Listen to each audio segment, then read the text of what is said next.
Hello everyone, thank you so much for watching Prestige classes. आज हम पढ़ने वाले हैं आपकी 10th क्लास की ज्योग्राफी की बुक से चैप्टर नंबर 4 एग्रीकल्चर। इससे पहले चैप्टर 1, 2, 3 की एक्सप्लेनेशन का वीडियो मैं बना चुकी हूँ, जिसका लिंक मैंने डिस्क्रिप्शन बॉक्स में दे दिया है। तो आज हम पढ़ेंगे चैप्टर एग्रीकल्चर। चैप्टर जो है आपको वो काफ़ी लेंदी है, लेकिन ट्रस्ट में बहुत ईजी चैप्टर है। ऐसा कुछ भी नहीं है जो आपको याद नहीं होगा, आपको समझ नहीं आएगा। और इस बार हम एक टॉपिक पढ़ने के बाद आपसे कुछ क्वेश्चंस करेंगे, आपको उसके आंसर देने होंगे। टोटल 15 क्वेश्चंस हैं, हर क्वेश्चन 1 मार्क का है। तो देखते हैं आपके कितने मार्क्स आते हैं लास्ट में। ठीक है, तो शुरू करते हैं अपना चैप्टर। तो जैसा कि आप सब जानते हैं, इंडिया जो है वो एक एग्रीकल्चरल कंट्री है और यहाँ की प्राइमरी एक्टिविटी जो है वो एग्रीकल्चर है। हमारे यहाँ की 2/3 पॉपुलेशन जो है वो एग्रीकल्चरल एक्टिविटीज़ में इंगेज रहती है, अदर देन सेकेंडरी और टर्शरी एक्टिविटीज़ के। जो हमारी 2/3 पॉपुलेशन एग्रीकल्चरल एक्टिविटीज़ में इंगेज है, वही वो फूड प्रोड्यूस करती है जिसे हम कंज्यूम करते हैं। बिसाइड्स फूड ग्रेन्स, यानी फूड ग्रेन के अलावा हम बहुत सारी इंडस्ट्रीज़ को रॉ मटेरियल भी प्रोवाइड करते हैं। इंडिया से बहुत सारे एग्रीकल्चरल प्रोडक्ट्स जो हैं वो बाहर के देशों में भी एक्सपोर्ट किए जाते हैं, जैसे टी, कॉफ़ी और स्पाइसेस वगैरह।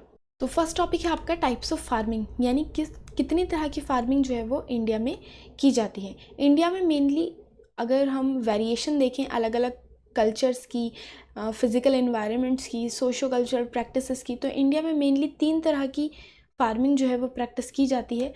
फर्स्ट है प्रिमिटिव सब्सिस्टेंस फार्मिंग, सेकंड है इंटेंसिव सब्सिस्टेंस फार्मिंग और थर्ड है कमर्शियल फार्मिंग। तो एक एक करके हम इनके बारे में देखेंगे कि किस किस तरह की फार्मिंग होती है या इनमें क्या क्या डिफरेंसेस होते हैं। तो सबसे पहली है प्रिमिटिव सब्सिस्टेंस फार्मिंग। ये जो है वो एक स्मॉल पैच ऑफ लैंड पे की जाती है, जहाँ पे प्रिमिटिव टूल यानी बहुत ही सिंपल टूल्स का इस्तेमाल किया जाता है। इसमें बहुत ज़्यादा इनपुट्स नहीं लगते, बहुत मॉडर्न टेक्नोलॉजी नहीं लगती और बहुत ज़्यादा लेबर भी नहीं लगती। इसकी लेबर जो है वो मेनली फैमिली मेम्बर्स होते हैं, जो सिर्फ अपनी कंज्यूमिंग के लिए या अपने परिवार के गुजारे के लिए ही क्रॉप उगाते हैं, और ये बहुत ही स्मॉल पैच ऑफ लैंड पे की जाती है। ये मेनली डिपेंड होती है मॉनसून पर, यानी ये किसी भी तरह की इरिगेशन सिस्टम पर डिपेंड नहीं होती, मेनली मॉनसून पर डिपेंड करती है, नेचुरल फर्टिलिटी ऑफ सॉइल पर डिपेंड करती है और बाकी इन्वायरमेंटल कंडीशंस पर डिपेंड करती है। यानी किसी भी तरह का मॉडर्न इनपुट्स इसमें इंक्लूड नहीं होते। इस तरह के एग्रीकल्चर को स्लैश एंड बर्न एग्रीकल्चर भी कहा जाता है। ठीक है, इसमें क्या होता है, स्लैश एंड बर्न एग्रीकल्चर में फार्मर जो है वो एक स्मॉल पैच ऑफ लैंड को क्लियर करते हैं, यानी जो वहाँ की नेचुरल वेजिटेशन होती है उसको जलाते हैं और उस राख को वहीं की मिट्टी में मिक्स कर देते हैं, जिससे वो सॉइल फर्टिलिटी जो है वो सॉइल की बहुत ज़्यादा बढ़ जाती है और फिर उस पर क्रॉप उगाते हैं।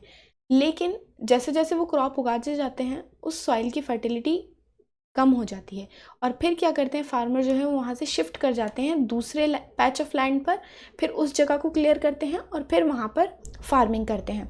जो पहला पैच ऑफ लैंड था उसको वो ऐसे ही छोड़ देते हैं, ताकि नेचुरल प्रोसेस के ज़रिए उसकी सॉइल फर्टिलिटी जो है वो वापस आ जाए। उसको बहुत दिन के लिए इसी तरह खाली छोड़ दिया जाता है। क्योंकि इस तरह की फार्मिंग में फर्टिलाइज़र्स और मॉडर्न इनपुट्स का बिल्कुल भी इस्तेमाल नहीं होता, इसलिए लैंड प्रोडक्टिविटी जो है वो बहुत ही लो होती है, यानी बहुत ही कम आउटपुट जो है वो हमें मिल पाता है। तो इस तरह की फार्मिंग जो है वो बहुत ही पॉपुलर है थ्रू आउट द कंट्री, नहीं कहेंगे हम बल्कि थ्रू आउट द वर्ल्ड कहेंगे। पूरी दुनिया में अलग अलग जगह पर इस तरह की फार्मिंग जो है वो की जाती है। कॉमनली इसको झमिंग के नाम से जाना जाता है हमारी इंडिया में, या फिर शिफ्टिंग कल्टीवेशन के नाम से जाना जाता है। मेनली इतना याद रखिएगा, आप बोर्ड में भी इन्हीं 2-3 नामों से आता है ये क्वेश्चन, कि या तो प्रिमिटिव सब्सिस्टेंस फार्मिंग किस तरह की होती है, या फिर पूछेंगे कि स्लैश एंड बर्न फार्मिंग किस तरह की होती है, या फिर झमिंग के नाम से आता है, या फिर शिफ्टिंग कल्टीवेशन के नाम से आता है। ठीक है, स्लैश एंड बर्न और झमिंग को इंडिया में किस किस जगह पर क्या क्या कहा जाता है, बहुत सारी अलग अलग जगह हैं जहाँ पर अलग अलग नाम से इसको जाना जाता है। जैसे बेवार और दहिया कहा जाता है मध्य प्रदेश में, पोडू और पेंडा कहा जाता है आंध्र प्रदेश में, पंपादाबी और कोमन और ब्रेंगा कहा जाता है ओडिशा में, कुमारी वेस्टर्न घाट्स के इलाके में, वॉलरे या वॉल्ट्रे जो है वो साउथ ईस्टर्न राजस्थान में कहा जाता है, खिल हिमालयन बेल्ट के इलाकों में कहा जाता है, कुरुवा झारखंड में कहा जाता है, और लास्ट इज झमिंग कहा जाता है नॉर्थ ईस्टर्न रीजन में। तो इसमें सबसे ज़्यादा इंपॉर्टेंट झमिंग है, या जैसे मैंने आपको पहले बताया स्लैश एंड बर्न और शिफ्टिंग कल्टीवेशन सबसे इंपॉर्टेंट है, ये 3 नाम। ठीक है, इसके अलावा बाकी दूसरी कंट्रीज़ जो हैं, मिल्पा मैक्सिको और सेंट्रल अमेरिका में कहा जाता है, कोनू को वेनेजुएला में कहा जाता है, रोका ब्राज़ील में कहा जाता है, मैज़ोल सेंट्रल अफ्रीका में, लदांग इंडोनेशिया में और रे इन वियतनाम।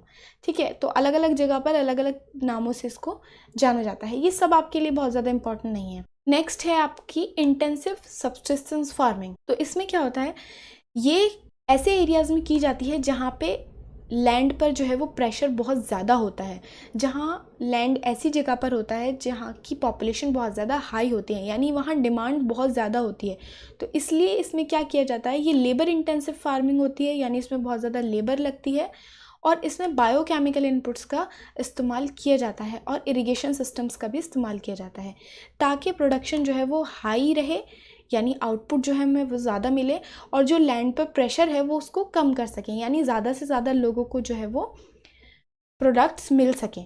और ये इस वजह से भी होता है क्योंकि राइट टू इनहेरिटेंस जो है, यानी हमारे यहाँ विरासत का जो कानून है, विरासत का जो हक है, उसकी वजह से हर पीढ़ी के बाद, यानी हर जनरेशन के बाद जो है वो लैंड स्मॉल होता जाता है और उस लैंड पर प्रेशर जो है वो बढ़ जाता है। इसी वजह से उस लैंड पर इंटेंसिव सब्सिस्टेंस फार्मिंग की जाती है, ताकि हमें आउटपुट ज़्यादा मिल सके। और इसीलिए फार्मर जो है वो मैक्सिमम आउटपुट के लिए उस पर कंटिन्यू फार्मिंग करते रहते हैं। थर्ड टाइप है कमर्शियल फार्मिंग। कमर्शियल फार्मिंग में हम हाई येल्डिंग वेराइटी सीड्स का इस्तेमाल करते हैं, केमिकल फर्टिलाइज़र्स का इस्तेमाल करते हैं, इंसेक्टिसाइड्स का, पेस्टिसाइड्स का इस्तेमाल करते हैं, ताकि हमें प्रोडक्टिविटी बहुत ज़्यादा हाई मिल सके। क्यों? क्योंकि ये फार्मिंग की जाती है मोस्टली कमर्शियलाइजेशन के लिए, यानी क्रॉप्स को बाहर कंट्रीज़ में एक्सपोर्ट करने के लिए या बड़े लेवल पर बेचने के लिए। इसमें ज़्यादातर जो है वो ऐसी क्रॉप्स उगाई जाती हैं जो दूसरी कंट्रीज़ को हम एक्सपोर्ट करते हैं।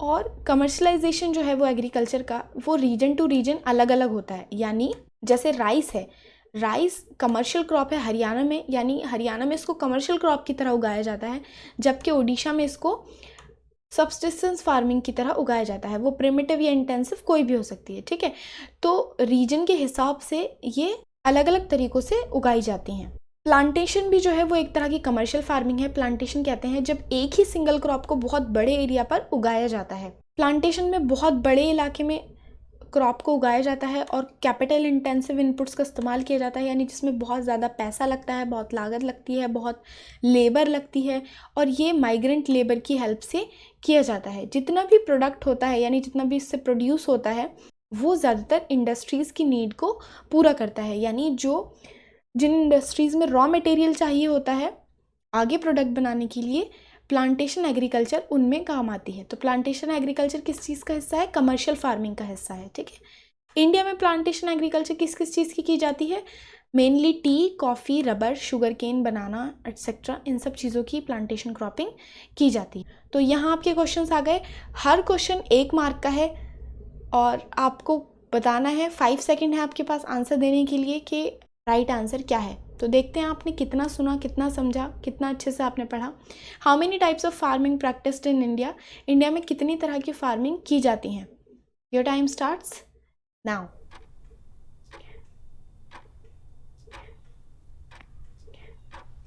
And the right answer is 3। कौन कौन सी होती है? Primitive subsistence farming, intensive subsistence farming और commercial farming. In which type of farming modern inputs are not being used? किस तरह की फार्मिंग में मॉडर्न इनपुट्स का इस्तेमाल नहीं किया जाता है?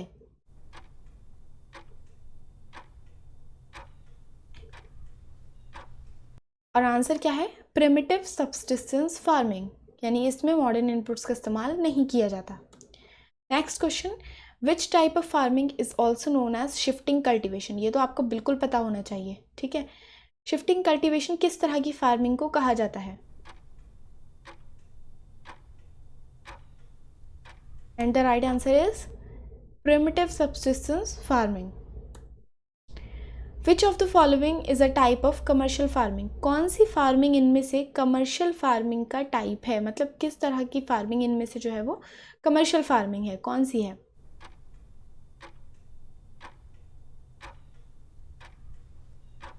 और वो है प्लांटेशन। तो नेक्स्ट टॉपिक है आपका क्रॉपिंग पैटर्न, यानी इंडिया में किस तरह का क्रॉपिंग पैटर्न है, यानी कौन सी फसल किस मौसम में उगाई जाती है, किस मौसम में बोई जाती है, किस मौसम में काटी जाती है, ये सब हम देखेंगे। ठीक है, तो इंडिया में फिज़िकल डाइवर्सिटी बहुत ज़्यादा है, यानी कहीं पर बहुत ज़्यादा ठंड है, कहीं पर बहुत ज़्यादा गर्मी है, कहीं पर क्लाइमेट जो है बहुत ही ह्यूमिड है, कहीं पर क्लाइमेट बहुत ही ज़्यादा ड्राई है। तो क्लाइमेट और फिज़िकल फीचर्स के हिसाब से हमारे यहाँ पर food, fibre crops, vegetable, fruit सभी कुछ उगाया जाता है, स्पाइसेस, कंडीमेंट्स। ठीक है, तो पूरी कंट्री में किस किस तरह की कौन कौन सी फसल कहाँ उगाई जाती है, अब ये हम देखेंगे। मेनली तो पहले सीज़न देख लेते हैं। ठीक है, तो मेनली कौन से 3 सीज़न है जिसमें फसल उगाई जाती है, एक रबी, दूसरा खरीफ और तीसरा जैद। तो फर्स्ट सीज़न है हमारा रबी क्रॉप्स। ये विंटर में बोई जाती हैं, सोन मतलब बोना। ठीक है, यानी अक्टूबर से दिसंबर तक। ठीक है, उसके बाद हार्वेस्ट की जाती हैं, यानी काटी जाती हैं अप्रैल से जून तक, यानी इतने दिन में ये पक जाती हैं। और कौन कौन सी फसल है इसमें मेन, वीट, बार्ले, पीस, ग्राम और मस्टर्ड एटसेट्रा। कौन कौन से एरियाज़ मेन हैं जो रबी क्रॉप्स उगाते हैं, Punjab, Haryana, Himachal Pradesh, Jammu and Kashmir, Uttarakhand and UP. Next season है खरीफ क्रॉप्स। ये जो है ये मॉनसून की शुरुआत में बोई जाती हैं, अप्रैल से मई में, और उसके बाद बिगनिंग ऑफ विंटर्स में हार्वेस्ट की जाती हैं, यानी काटी जाती हैं सितंबर से अक्टूबर के बीच में। कौन कौन सी फसलें इसमें आती हैं, राइस, पैडी, मेज़, ज्वार, बाजरा, तुर यानी अरहर की दाल, मूंग, उड़द, कॉटन, जूट, ग्राउंडनट, सोयाबीन और भी बहुत सारी फसलें हैं जो इसमें आती हैं। ठीक है, और कौन कौन सी मेन स्टेट्स हैं, Assam, west Bengal, coastal region of Odisha, Andhra Pradesh, Telangana, Tamil Nadu, Kerala, Maharashtra, Uttar Pradesh and Bihar. ये जो है मेनली इलाके हैं जहाँ पर खरीफ क्रॉप्स ज़्यादा उगाई जाती हैं। अब नेक्स्ट सीज़न है जैद क्रॉप्स का। ये जो है रबी और ख़रीफ सीज़न के बीच में एक बहुत ही शॉर्ट पीरियड ऑफ टाइम होता है जब ये वाला सीज़न आता है, ड्यूरिंग द समर मंथ्स, जिसको जायद कहा जाता है। और इसमें हम किस तरह की फसलें उगाते हैं, जैसे watermelon, musk melon, cucumber, vegetable और फॉडर क्रॉप्स। फॉडर क्रॉप्स मतलब जो चारे के लिए फसलें उगाई जाती हैं, जानवरों के चारे के लिए। ठीक है, शुगर केन जो है वो एक जायद क्रॉप है, लेकिन इसे ऑलमोस्ट अ ईयर लगता है ग्रो करने के लिए पूरी तरह से। तो ये तो हो गई सीजन्स की बात। अब करेंगे हम कि मेजर क्रॉप्स जो हैं वो हमारे यहाँ कौन कौन सी उगाई जाती हैं। इंडिया में जो है फूड और नॉन फूड क्रॉप्स जो हैं वो उगाई जाती हैं different part of the country में, depending upon the variation in soil, climate and cultivation practices, यानी मिट्टी, मौसम और कल्टीवेशन प्रैक्टिसेस को देखते हुए अलग अलग जगह पर अलग अलग तरह की क्रॉप्स उगाई जाती हैं। मेजर जो क्रॉप्स हैं इंडिया जिनके लिए जाना जाता है वो है rice, wheat, millets, pulses, tea, coffee, sugar cane, oil seeds, cotton and jute. तो अब एक एक करके एक एक फसल के बारे में हम देखेंगे कि किस फसल के लिए कितनी कैसी मिट्टी चाहिए होती है, कैसा सीज़न चाहिए होता है, कैसी रेन चाहिए, किन किन इलाकों में वो उगाई जाती हैं। ठीक है, तो यहाँ से थोड़ा जल्दी जल्दी हम पढ़ेंगे। अगर आपको ये नोट करना हो तो आप वीडियो को पॉज करके नोट कर सकते हैं। ठीक है, सबसे फर्स्ट है राइस। राइस जो है वो हमारे यहाँ की बहुत बड़ी पॉपुलेशन का स्टेपल फूड है। India is second largest producer of rice after China. ये एक खरीफ क्रॉप्स है, इसको हाई टेम्परेचर चाहिए होता है, above 25 degree Celsius, high humidity चाहिए होती है और एनुअल रेनफॉल चाहिए होती है 100 सेंटीमीटर तक की। जो लेस एरिया की रेनफॉल है वहाँ पर इरिगेशन की हेल्प से इसको उगाया जाता है। जितने भी नॉर्दर्न प्लेन्स हैं और ईस्टर्न इंडिया के प्लेन्स हैं, कोस्टल एरियाज़ है, डेल्टिक रीजन्स हैं, यहाँ पर ये राइस उगाया जाता है। नेक्स्ट है wheat. Wheat second most important cereal crop है इंडिया की और मेन फूड क्रॉप है नॉर्थ और north western part of the country की। ये एक रबी क्रॉप है, इसको 50 से 75 सेंटीमीटर एनुअल रेनफॉल चाहिए होती है, कूल ग्रोइंग सीजन चाहिए होता है, ब्राइट सनशाइन चाहिए होती है at the time of ripening, यानी पकने के वक्त, फसल जब पकने के वक्त इसको ब्राइट सनशाइन चाहिए होती है। मेजर वीट प्रोड्यूसिंग स्टेट्स हैं Punjab, Haryana, UP, Bihar, Rajasthan and parts of MP.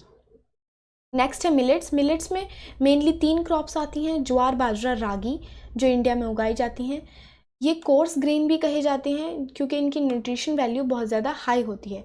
ज्वार जो है वो third most important food crop है हमारी इंडिया में। इसको बहुत ज़्यादा रेन नहीं चाहिए होती, मॉइस्ट एरियाज़ चाहिए होते हैं और हार्डली इरिगेशन की इसको ज़रूरत पड़ती है। मेजर ज्वार प्रोड्यूसिंग स्टेट जो है वो है महाराष्ट्र, कर्नाटक, आंध्र प्रदेश एंड एमपी। बाजरा जो है वो सैंडी सॉइल में बहुत अच्छा होता है और शैलो ब्लैक सॉइल में भी बहुत अच्छा होता है। मेजर बाजरा प्रोड्यूसिंग स्टेट्स जो है वो है Rajasthan, UP, Maharashtra, Gujarat and Haryana. Ragi crop जो है वो ड्राई रीजन में उगती है और बहुत अच्छी होती है रेड, ब्लैक और सैंडी लोमी सॉइल में या शैलो ब्लैक सॉइल में। मेजर रागी प्रोड्यूसिंग स्टेट्स हैं कर्नाटक, तमिलनाडु, हिमाचल प्रदेश, उत्तराखंड, सिक्किम, झारखंड और अरुणाचल प्रदेश। नेक्स्ट है मेज़। मेज़ क्रॉप जो है वो as both food and fodder इस्तेमाल की जाती है, यानी जानवरों के लिए भी इस्तेमाल की जाती है और इंसानों के लिए भी इस्तेमाल की जाती है। ठीक है, ये खरीफ क्रॉप है मगर बहुत सारे एरियाज जैसे बिहार के हैं वहाँ पर इसको रबी सीज़न में भी उगाया जाता है। इसको टेम्परेचर चाहिए होता है 21 डिग्री सेल्सियस से 27 डिग्री सेल्सियस तक का और ये बहुत अच्छी उगती है एल्यूवियल सॉइल में। मॉडर्न इनपुट्स का इस्तेमाल करके या HYV सीड्स और फर्टिलाइजर्स का इस्तेमाल करके या अच्छी इरिगेशन का इस्तेमाल करके हम इसकी प्रोडक्शन जो है वो बहुत ज़्यादा बढ़ा सकते हैं। ठीक है, मेजर स्टेट्स जो हैं वो है Karnataka, UP, Bihar, Andhra Pradesh, Telangana and MP. Next हैं पल्सेस यानी दालें। इंडिया जो है largest producer as well as consumer है पल्सेस का थ्रू आउट द वर्ल्ड, यानी हम बहुत ज़्यादा उगाते भी हैं और बहुत ज़्यादा खाते भी हैं। ठीक है, तो क्योंकि मेजर सोर्स ऑफ प्रोटीन होते हैं तो वेजिटेरियन की डाइट्स के लिए दालें बहुत बेनिफिशियल होती हैं। जो सबसे मेन दालें हमारे इंडिया में उगाई जाती हैं वो है तुर, अरहर, उड़द, मूंग, मसूर, पीस एंड ग्राम। पल्सेस जो है वो रबी सीज़न में भी उगाई जाती हैं और ख़रीफ सीज़न में भी उगाई जाती हैं। इनको बहुत ही कम मॉइस्चर की ज़रूरत होती है और ये इवन ड्राई कंडीशन में भी सर्वाइव कर लेती हैं। क्योंकि पल्सेस जो है वो एक लेज्यूमिनस क्रॉप होती हैं यानी फलीदार फसलें होती हैं, इसलिए ये सॉइल की फर्टिलिटी को वापस रिस्टोर करने में फ़ायदेमंद होती हैं। एक्सेप्ट अरहर, यानी अरहर नहीं हेल्प करती सॉइल फर्टिलिटी को फिक्स करने में, बाकी जितनी भी दालें हैं वो हेल्प करती हैं। इसलिए इनको रोटेशन क्रॉप की तरह उगाया जाता है, यानी एक क्रॉप उगाने के बाद फिर दाल उगाई जाती है, फिर कोई और दूसरी क्रॉप उगाई जाती है, फिर एक दाल उगाई जाती है। ठीक है, तो मेजर पल्सेस प्रोड्यूसिंग स्टेट कौन सी हैं? MP, UP, Rajasthan, Maharashtra and Karnataka. तो अब थोड़े से क्वेश्चंस पूछ लें। Which of the following is a staple food of India?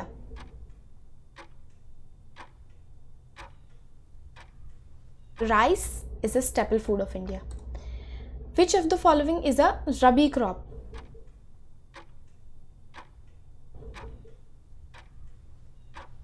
Wheat is a rabi crop. Next is, which of the following crop is used both as food and fodder? कौन सी फसल है जो एज फूड और fodder दोनों के लिए उगाई जाती है? Your time starts now.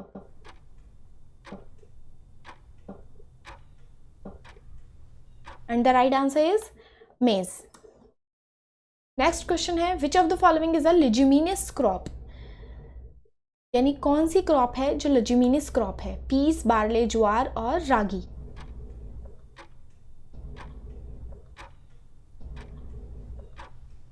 Of course piece जो है वो एक लेज्यूमिनस क्रॉप है। ठीक है, नेक्स्ट टॉपिक है आपका food crops other than grains, यानी अनाजों के अलावा कौन सी फूड क्रॉप्स हमारे यहाँ उगाई जाती हैं। तो सबसे फर्स्ट आती है शुगर केन, कि ट्रॉपिकल और सब ट्रॉपिकल एरियाज़ में उगाई जाती है। इसको उगने के लिए हॉट और ह्यूमिड क्लाइमेट चाहिए होता है और टेम्परेचर चाहिए होता है 21 डिग्री से 27 डिग्री सेल्सियस तक का। ठीक है, एनुअल रेनफॉल इसको चाहिए होती है 75 सेंटीमीटर से 100 सेंटीमीटर तक की, और लो रेनफॉल वाले एरिया में इसको इरिगेशन की ज़रूरत होती है। ठीक है, ये अलग अलग तरह की सॉइल में उगाई जा सकती है और इसमें लेबर बहुत ज़्यादा लगती है फॉर सोइंग टू हार्वेस्टिंग, मतलब बोने से लेकर काटने तक इसमें लेबर बहुत ज़्यादा लगती है। ठीक, इंडिया जो है वो सेकेंड लार्जेस्ट प्रोड्यूसर था शुगर केन का, ओनली आफ्टर ब्राज़ील। और जो हमारा मेन सोर्स है शुगर का या गुड़, जैगरी का, खांडसरी का, मोलासिस का, वो शुगर केन ही है। Major sugar cane producing states हैं यूपी, महाराष्ट्र, कर्नाटक, तमिलनाडु, आंध्र प्रदेश, तेलंगाना, बिहार, पंजाब और हरियाणा।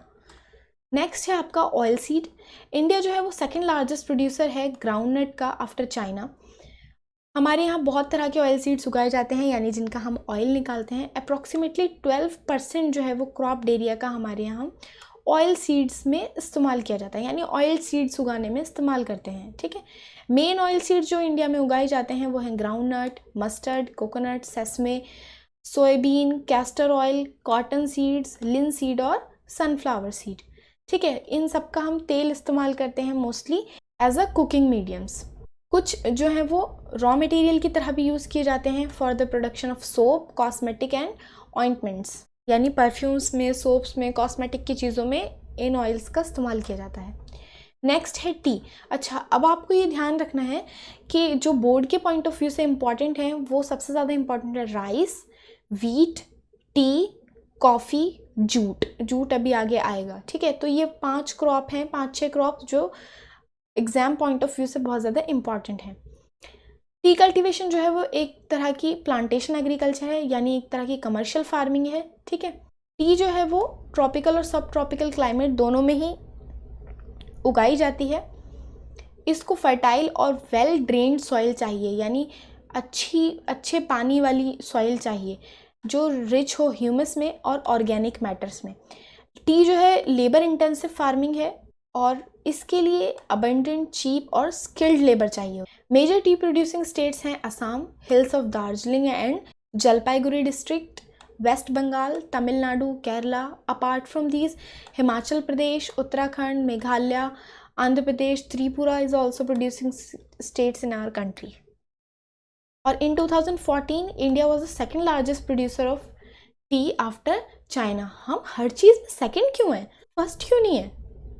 चलो खैर, नेक्स्ट है कॉफ़ी। 2014 में वर्ल्ड की कॉफ़ी का, यानी वर्ल्ड प्रोडक्शन का 3.5% जो है वो इंडिया प्रोड्यूस करता था कॉफ़ी। इंडिया जो है वो जाना जाता है through out the world it's good quality of coffee, यानी इंडिया की कॉफ़ी जो है वो पूरे वर्ल्ड में मशहूर है। अराबिका जो वैरायटी होती है कॉफ़ी की, जो मेनली यमन से आई हुई है, वो हमारी कंट्री में उगाई जाती है। इसकी कल्टीवेशन जो है वो बाबा बुडान हिल्स से शुरू हुई थी और इसका जो अब कल्टीवेशन किया जाता है वो ज़्यादातर नीलगिरी जो कर्नाटक में है और केरला के इलाकों में और तमिलनाडु के इलाकों में किया जाता है। नेक्स्ट है आपकी हॉर्टिकल्चर क्रॉप्स। ये भी बहुत सी बार एग्जाम्स में आ जाता है, हॉर्टिकल्चर क्रॉप्स का क्वेश्चन। ठीक है, तो India again second largest producer है फ्रूट्स और वेजिटेबल्स का आफ्टर चाइना। हॉर्टिकल्चर क्रॉप्स कहते हैं फ्रूट्स और वेजिटेबल की क्रॉप्स को। ठीक है, इंडिया जो है वो प्रोड्यूसर है tropical as well as temperate fruits का, यानी इंडिया में जो है वो अलग अलग इलाकों के अलग अलग फल जो हैं वो बहुत ज़्यादा मशहूर हैं थ्रू आउट द वर्ल्ड। जैसे मैंगोज़ ऑफ महाराष्ट्र, आंध्र प्रदेश, तेलंगाना, उत्तर प्रदेश और वेस्ट बंगाल बेस्ट होते हैं। ठीक है, oranges of Nagpur and Cherrapunji जो मेघालय में है बेस्ट होते हैं। Bananas of Kerala, Mizoram, Maharashtra and Tamil Nadu. उसके अलावा litchi and guava of Uttar Pradesh and Bihar, pineapples of Meghalaya, grapes of Andhra Pradesh, Telangana and Maharashtra, apples, pears and apricots and walnuts of Jammu Kashmir and Himachal Pradesh also. इनकी बहुत ज़्यादा डिमांड है पूरे वर्ल्ड में। इंडिया जो है अबाउट 13% वेजिटेबल जो है वो प्रोड्यूस करता है। वर्ल्ड की 13% वेजिटेबल जो है वो इंडिया प्रोड्यूस करता है। और जो मेन वेजिटेबल हैं वो है P, cauliflower, onion, cabbage, tomato, brinjal और पोटैटो। नेक्स्ट फिर से क्वेश्चन आ गए, विच of the following is not an example of plantation agriculture, यानी इनमें से कौन सी जो है वो प्लांटेशन एग्रीकल्चर का एग्जाम्पल नहीं है? Coffee, oil seed, sugar cane और टी।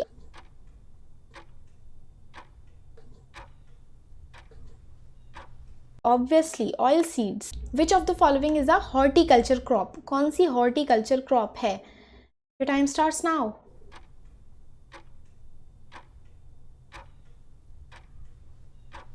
एप्पल। चलिए, ये तो हो गई फूड क्रॉप्स की बात। अब उसके बाद आते हैं हम नॉन फूड क्रॉप्स पर। तो नॉन फूड क्रॉप में सबसे इम्पॉर्टेंट है जो एग्जाम में भी बहुत सी बार आ जाती है वो है रबर।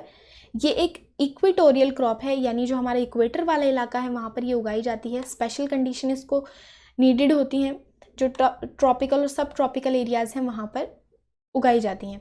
इसको मॉइस्ट और ह्यूमिड क्लाइमेट चाहिए होता है और रेनफॉल चाहिए होती है अबव 200 सेंटीमीटर और temperature above 25 degree Celsius. Rubber जो है वो एक इम्पॉर्टेंट इंडस्ट्रियल रॉ मटेरियल है। ठीक है, ये मेनली कहाँ ग्रो करती है? Kerala, Tamil Nadu, Karnataka, Andaman Nicobar island and Garo hills of Meghalaya में। 2012 से 13 में India ranked 4th among the world's natural rubber producers, यानी इंडिया की रैंक 4 थी नेचुरल रबर प्रोड्यूसर्स में 2012 से 13 में। नेक्स्ट आती है आपकी fibre crops, cotton, jute, hemp और नेचुरल सिल्क। ये जो हैं मेजर फाइबर क्रॉप्स हैं इंडिया की।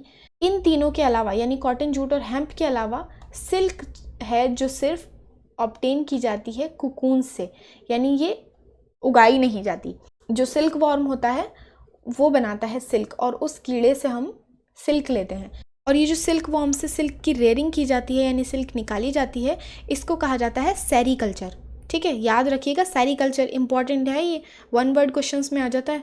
ठीक है, तो फर्स्ट फाइबर क्रॉप है आपकी कॉटन। कॉटन जो है वो मेन रॉ मटेरियल है हमारी टेक्सटाइल इंडस्ट्री का। 2014 में again India was second largest producer of cotton after China.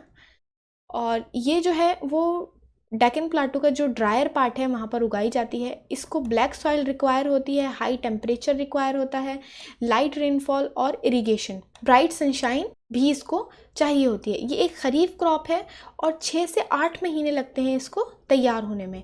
Major जो कॉटन प्रोड्यूसिंग स्टेट्स हैं वो है Maharashtra, Gujarat, MP, Karnataka, Andhra Pradesh, Telangana, Tamil Nadu, Punjab, Haryana and UP. Next है जूट। जूट को जो है वो गोल्डन फाइबर भी कहा जाता है। इसको हाई टेम्परेचर चाहिए होता है during the time of growth. ये बहुत अच्छी उगती है वेल फर्टाइल सॉइल में और फ्लड प्लेन वाले इलाकों में। जो मेजर जूट प्रोड्यूसिंग स्टेट्स हैं वो है West Bengal, Bihar, Assam, Orissa, Meghalaya. Jute basically इस्तेमाल की जाती है gunny bags, mats, ropes, yarn, carpet और बाकी आर्टिफैक्ट्स बनाने के लिए। लेकिन क्योंकि जूट की प्रोडक्शन में बहुत ज़्यादा इनपुट्स लगता है, बहुत महंगी प्रोडक्शन होती है इसकी, इसीलिए ये अपनी मार्केट जो है वो खोती जा रही है और इसकी जगह सिंथेटिक फाइबर्स ने ले ली हैं। जैसे नाइलॉन, ये एक सिंथेटिक फाइबर है जो बहुत तेज़ी से बढ़ता जा रहा है। तो which of the following is best grows in black soil? कौन सी सबसे अच्छी ब्लैक सॉइल में होती है? कॉटन, जूट, हेम्प या सिल्क? कॉटन। नेक्स्ट क्वेश्चन है which of the following is known as golden fibre? कौन सी गोल्डन फाइबर कही जाती है? कॉटन, जूट, हेम्प या सिल्क?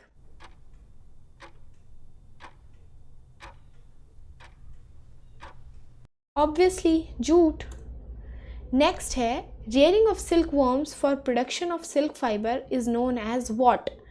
क्या कहा जाता है रेयरिंग ऑफ सिल्क को? एपीकल्चर, हॉर्टिकल्चर, एग्रीकल्चर या सेरीकल्चर?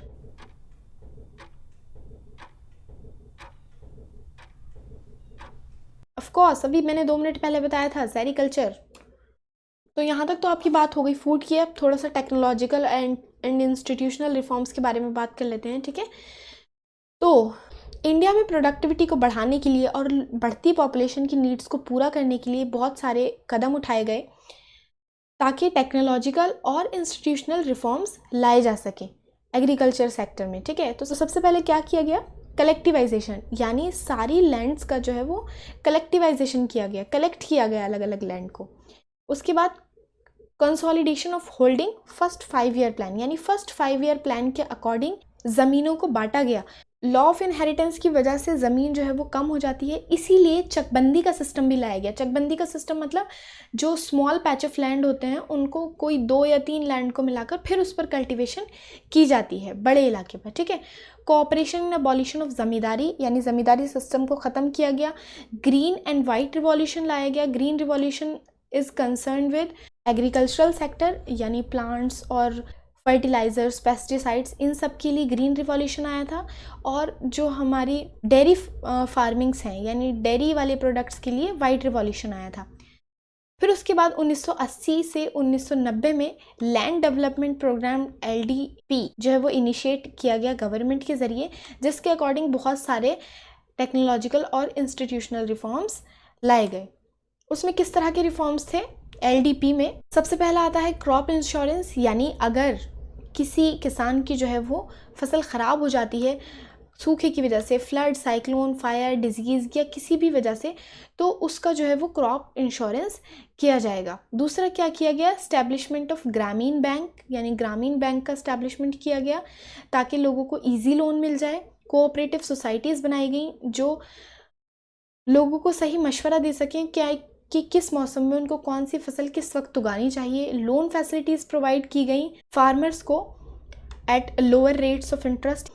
किसान क्रेडिट कार्ड बनाए गए जिसके ज़रिए किसान जो है वो आसानी से लोन जो है वो गेन कर सके। उसके बाद पर्सनल एक्सीडेंट इंश्योरेंस स्कीम बनाई गई, यानी जो किसान है अगर उसके साथ कुछ हो जाता है तो उसकी फैमिली को जो है वो कुछ बेनिफिट्स दिए जाएंगे।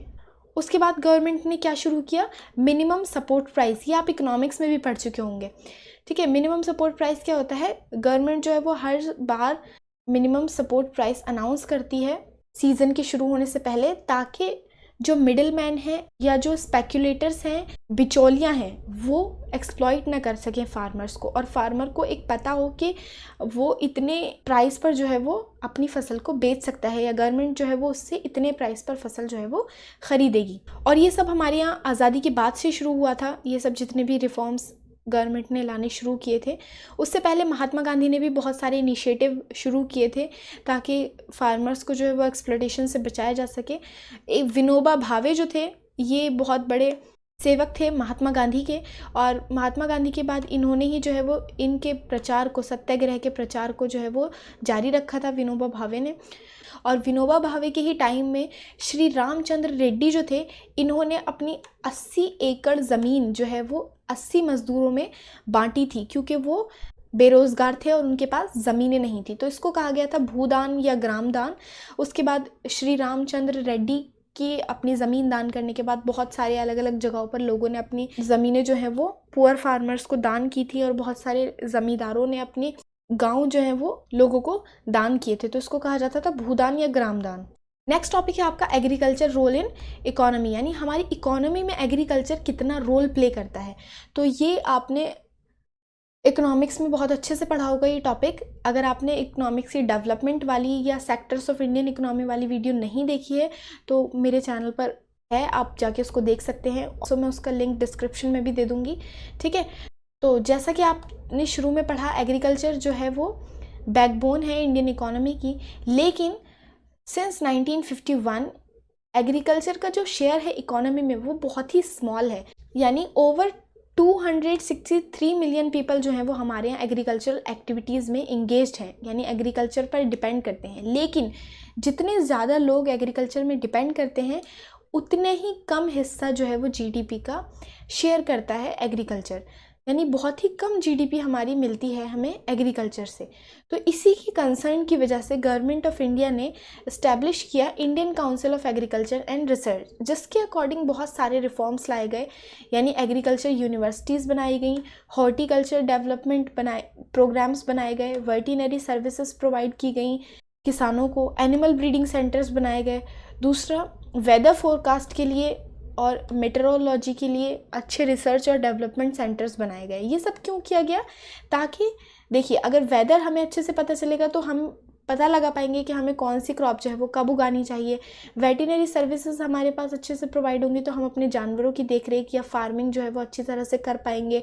तो इस तरह के रिफॉर्म्स जो हैं वो लाए गए। नेक्स्ट टॉपिक है आपका फूड सिक्योरिटी।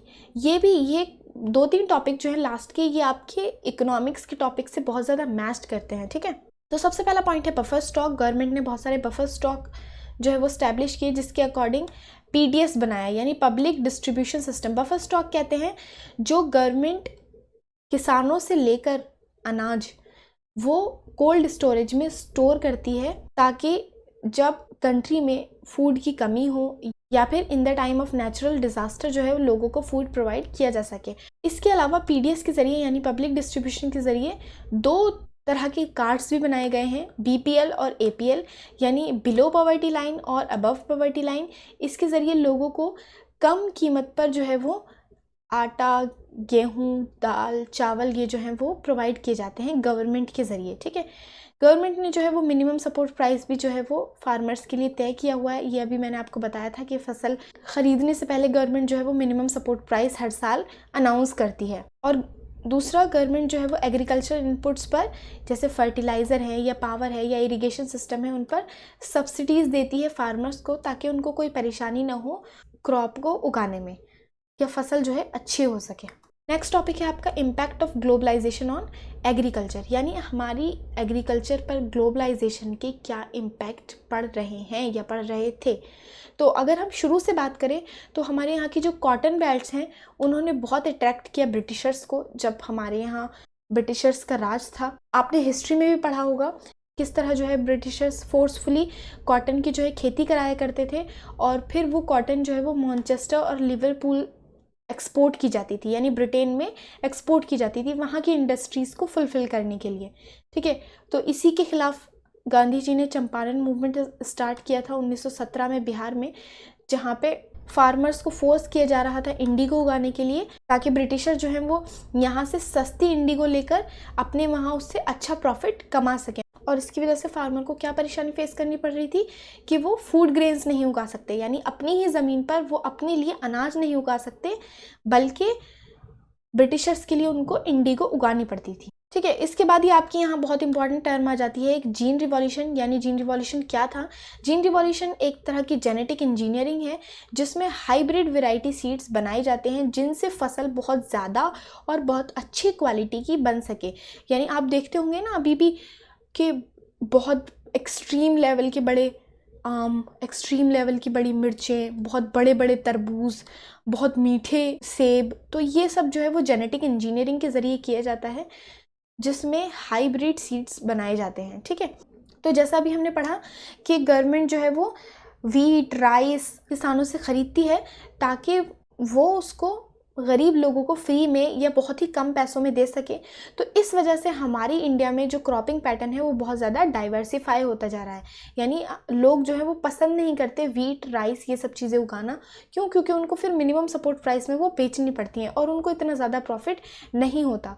और इस डाइवर्सिफाई क्रॉपिंग पैटर्न की वजह से इंडिया में हाई वैल्यू क्रॉप्स जो हैं वो उगाई जा रही हैं, जैसे fruits, medicinal herbs, flowers, vegetables, biodiesel crop जैसे जेट्रोफा या जोजोबा, जिनको बहुत ही कम इरिगेशन चाहिए होती है और इनके जो प्राइस हैं वो बहुत ज़्यादा हाई मिलते हैं मार्केट में। तो इस तरह की अगर हम एग्रीकल्चर को कंटिन्यू रखें तो हम जो है वो एग्रीकल्चर सेक्टर में और ज़्यादा आगे बढ़ सकते हैं और हमारा एग्रीकल्चर सेक्टर जो है वो जीडीपी में और ज़्यादा शेयर बना सकता है। क्योंकि बहुत सारे इकोनॉमिस्ट जो हैं वो ये भी कहते हैं कि अगर इंडिया इसी पैटर्न पर चलता रहा जैसा कि शुरू से करता आ रहा है, यानी जो वीट राइस या स्मॉल पैच ऑफ लैंड पर प्रिमिटिव सब्सिस्टेंस फार्मिंग करता आ रहा है, तो अगर इस तरह की फार्मिंग चलती रही तो हम अपने ही लिए क्रॉप्स नहीं उगा पाएंगे और लैंड की जो है वो बहुत ज़्यादा शॉर्टेज हो जाएगी। इसलिए हमें ऐसी क्रॉप्स उगानी चाहिए जिनसे प्रॉफिट बहुत ज़्यादा हो। Time for Q&A। तो क्वेश्चन क्या है? What is the full form of BPL? बहुत ईजी है। BPL की फुल फॉर्म क्या है? Bad poverty line, behind poverty line, below poverty line या broad poverty line?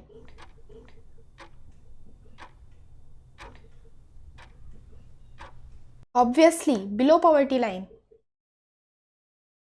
Next question है which of the following comes in genetic engineering? Genetic engineering में क्या चीज़ आती है इनमें से? Making of hybrid variety of seeds, making of fertilisers या मेकिंग ऑफ पेस्टिसाइड्स?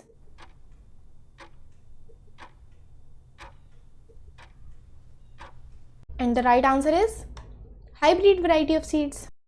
तो आई होप आपको बहुत अच्छे से पूरा चैप्टर समझ आ गया होगा। आपकी कोई भी कन्फ्यूजन हो, कोई भी परेशानी हो, कोई भी क्वेश्चन आपका हो, कोई भी आपको पॉइंट समझ नहीं आया हो, let me know in the comment section और मुझे बताएं आपको कौन सी इमोजी मिली इसमें से। अगर आपके लिए वीडियो हेल्पफुल रही तो लाइक कीजिए, शेयर कीजिए, हमारे चैनल को सब्सक्राइब कीजिए, बेल नोटिफिकेशन को प्रेस कीजिए ताकि जब भी हम कोई नई वीडियो अपलोड करें आपको उसकी नोटिफिकेशन मिल जाए।